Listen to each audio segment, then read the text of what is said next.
మార్చిపోకూడదు, విడిచిపోకూడదు. ఆ మేలు వల్ల మనకు దీవెనకరంగా ఉంటుంది అనేటటువంటి జ్ఞాపకం ఉంచుకోవాలి.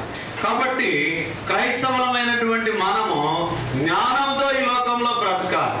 జ్ఞానం కలిగినటువంటి వారితో స్నేహం చేయాలి. జ్ఞానం కలిగినటువంటి బైబిల్ గ్రంథాన్ని మనం చదువుతూ ఉండాలి. జ్ఞానంతో మెలగాలి, జ్ఞానంతో బ్రతకాలి, జ్ఞానంతో మాట్లాడాలి, జ్ఞానంతో ప్రవర్తించాలి. బుద్ధి జ్ఞానములన్నిటిని కూడా దేవుని యొద్ద ఉన్నాయి కాబట్టి వాటిని మనం ఏం చేయాలి?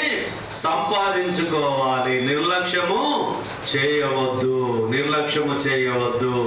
17:16 సామెతలు 17:16 బుద్ధిహీనుని చేతిలో జ్ఞానము సంపాదించుటకు సొమ్ముండనేలా వానికి బుద్ధి లేదు. అంటే బుద్ధి లేని వానికి సొమ్ము ఇవ్వాల్సిన అవసరం లేదు. బుద్ధిహీనుని చేతిలో జ్ఞానము సంపాదించుటకు సొమ్ముండనేలా వానికి బుద్ధి లేదు కదా. బుద్ధి లేదు. బుద్ధి లేనికి సొమ్ము అవసరం. ఏమవసరము? సొమ్ము ఇవ్వాల్సినటువంటి అవసరం కూడా లేదు. ఎందుకంటే వాళ్ళ దగ్గర ఏం లేదు?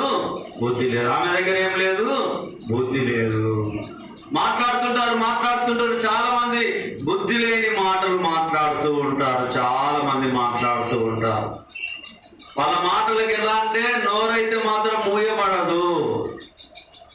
తెగిపోయిన చెరువులాగా నీళ్ళు వస్తూనే ఉంటవి. తెగిపోయిన చెరువులో నీళ్ళు వస్తవి. మరి బుద్ధి లేనటువంటి నోటి నుండి మాటలు వస్తవి. కాబట్టి ప్రియమైనటువంటి సహోదరి సహోదరులారా, దేవుని వాక్యాన్ని వింటున్నటువంటి నీవు నేను బుద్ధి జ్ఞానములు దేవుని వశంలో ఉన్నాయి కాబట్టి దేవుని ఎంబడించడం అతి ప్రాముఖ్యమై ఉంటున్నది అనేటటువంటి జ్ఞాపకం ఉంచుకోవాలి. సామెతలు 18:15 జ్ఞానుల చెవి తెలివిని వెదకును, వివేకము గల మనసు తెలివిని సంపాదించును. జ్ఞానుల చెవి తెలివిని వెదుకును, వివేకం గల మనసు తెలివిని సంపాదించును. తెలివిని వినాలి, తెలివిని వెదకాలి. ఎవరు వెతుకుతారు? జ్ఞానము గలవారైతే తెలివిని వెతుకుతారు. జ్ఞానం లేనటువంటి వాడు ఏమైనా వెతుకోవచ్చు, కానీ జ్ఞానం కలిగినటువంటి వారు తెలివిని వింటారు, అలాగునే వెతుకుతారు అనేటటువంటిది గమనించాలి. సామెతలు 21:6 అబద్ధములాడి ధనము సంపాదించుకొనుట ఊపిరితో సాటి దానిని కోరువారు మరణమును కోరుకొందురు. అబద్ధములాడి ధనము సంపాదించుకొనుట ఊపిరితో సాటి దానిని కోరువారును కోరుకొందురు. దేన్ని కోరుకుంటారు? మరణాన్ని కోరుకుంటారు. ఇప్పటికి బాగుందిలే అబద్ధం ఆడితే అని మనం అనుకుంటాం, కానీ అబద్ధం ఆడేటటువంటి వారు ఎక్కడికి ఉన్నారంట? మరణానికి దగ్గరగా ఉన్నారు. అది మనం జ్ఞాపకం ఉంచుకోవాలి. నిజం మాట్లాడి నీళ్ళు తాగినా పర్వాలేదు, కానీ అబద్ధం మాట్లాడి ఏం తాగినా ప్రయోజనము లేదు. పెద్దలు అంటారు కదా, నిలిచుండి నీళ్ళు తాగినా పర్వాలేదు అంటారు. ఏమంటారయ్యా? ఏమన్నాయా? నిలిచుండి నీళ్ళు తాగితే సార్ తాగేది పాలు తాగిన నిలిచుండి నీళ్ళు తాగేది మేలు అంటారు. నిజం మాట్లాడి నీళ్ళు తాగేదే మేలు, కానీ పరిగెత్తి పాలు తాగేదానిక అబద్ధములాడేదానికన్నా మనం జాగ్రత్తగా ఉండాలి. దేవుని బిడ్డలమైనటువంటి మనం వాక్యంతో ఉదక స్నానం చేయాలి. వాక్యమందు భయభక్తులు కలిగి ఉండాలి. వాక్యంలో లీనమైపోవాలి. వాక్యం అనేటటువంటి సత్యాన్ని మనం గ్రహించాలి. వాక్యం అనేటటువంటి వెలుగును వెంబడించాలి. ఆ వెలుగులో క్రీస్తు ప్రభువారు మనకు మాదిరికరంగా ఉన్నారనేటటువంటిది గ్రహించాలి. 28 సామెతలు 6వ వచనము మరియు 22వ వచనం వంచకుడై ధనము సంపాదించుకొనుట కంటే యథార్థముగా ప్రవర్తించు దరిద్రుడు రాసి. వంచకుడై ధనము సంపాదించిన వానికంటే యథార్థంగా ప్రవర్తించు దరిద్రుడు వాసి. 22 చెడు దృష్టి గలవాడు ఆస్తి దరిద్రత వచ్చునని వానికి తెలియదు. వానికి దరిద్రత వస్తుందని చెప్పి వానికి తెలియదు. కాబట్టి ప్రియమైనటువంటి వాళ్ళ మానవాళి జీవితంలో దేవుని యొక్క కృప విస్తారంగా ఉంది. నీవు అంటిన కాడికే అంటుతాయి. ఏమ్మా ఎన్ని వస్తాయి? ఎన్ని అంటుతావి? అంటిన కాడికే అంటుతాయి. ఇంకా అంటించుకోవాలంటే ఒకటి అంటుంది, ఇంకోటి ఊసిపోతుంది. కాబట్టి సంపద వంటిది దేవుడిచ్చేది. సంపద అనేటటువంటిది మన నీతిని బట్టి ఆధారపడి ఉండదు. మరి లోకానుసారమైనటువంటి సంపాదన, ఆతృతపడి సంపాదించే సంపాదన, అది దరిద్రానికి గురి అవుతుంది అనేటటువంటిది జ్ఞాపకం ఉంచుకోవాలి. తిమోతి మొదటి పత్రిక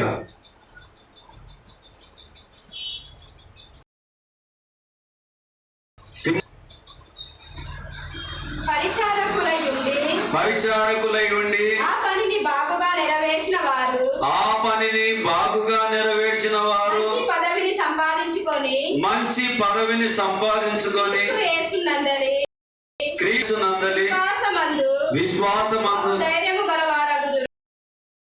గలవారగుదురు. పరిచారకులై ఉండి ఆ పనిని బాగుగా నెరవేర్చిన వారు మంచి పదవిని సంపాదించుకొని క్రీస్తు యేసునందలి విశ్వాసమందు బహుధైర్యము గలవారగుదురు.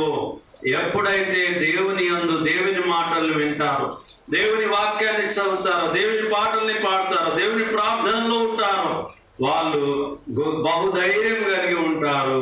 వాళ్ళకు గొప్ప పదవులు కూడా దేవుడు ఆశీర్వదించి ఇస్తాడు. లూకా 19:12 లూకా 19:12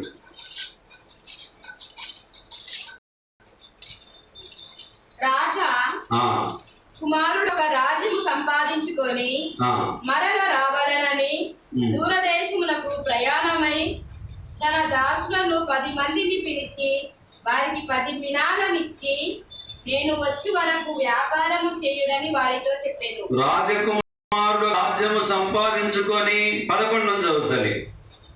వారు ఈ మాటలు వినుచుండగా తాను యెరూషలేమునకు సమీపంగా ఉండటం వలనను దేవుని రాజ్యము వెంటనే అగుపడునని వారు తలంచుట వలనను ఆయన మరి ఒక ఉపమానము చెప్పెను.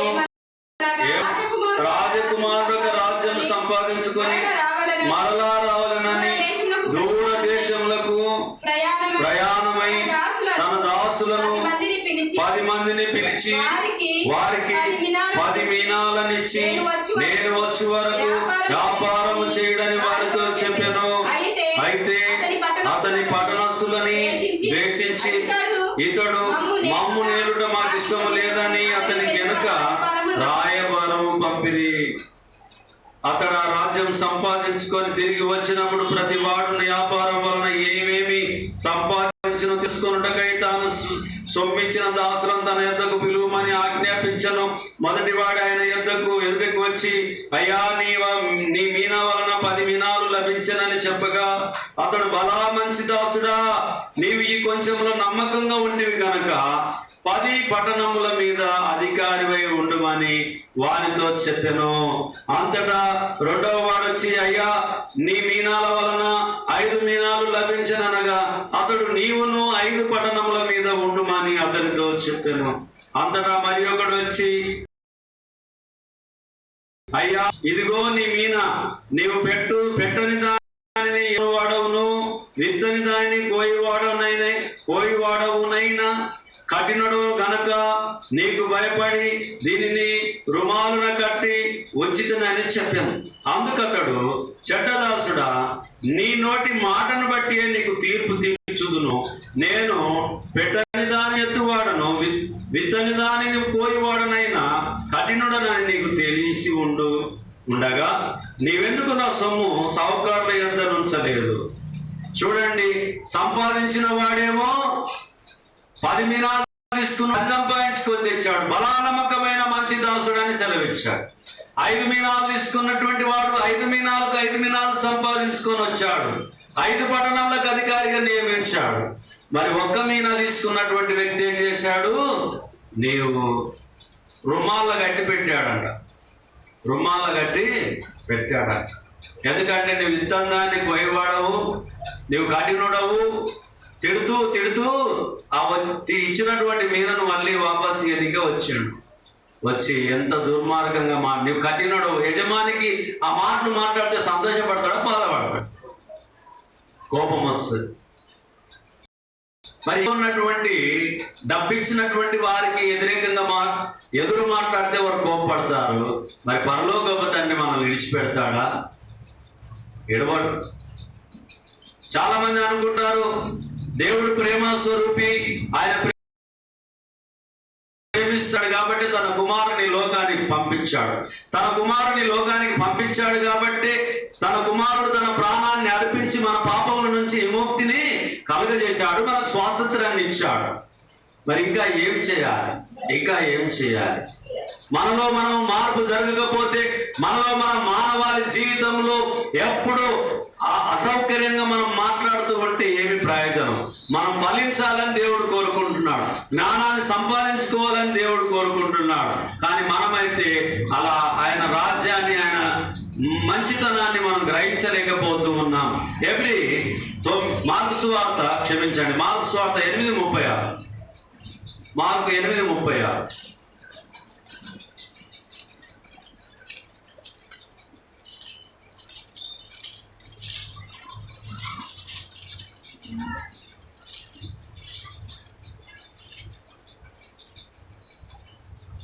ఒకడు సర్వలోకమును సంపాదించుకొని తన ప్రాణమును పోగొట్టుకొనుట వానికేమి ప్రయోజనం?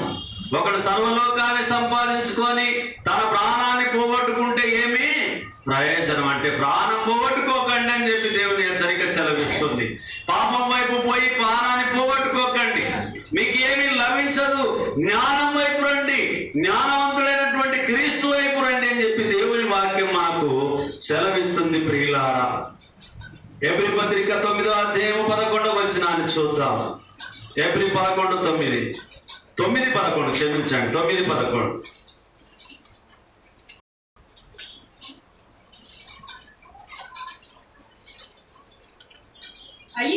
అయితే క్రీస్తు రాబోచున్న మేలుల విషయమై యాజకుడుగా వచ్చి తానే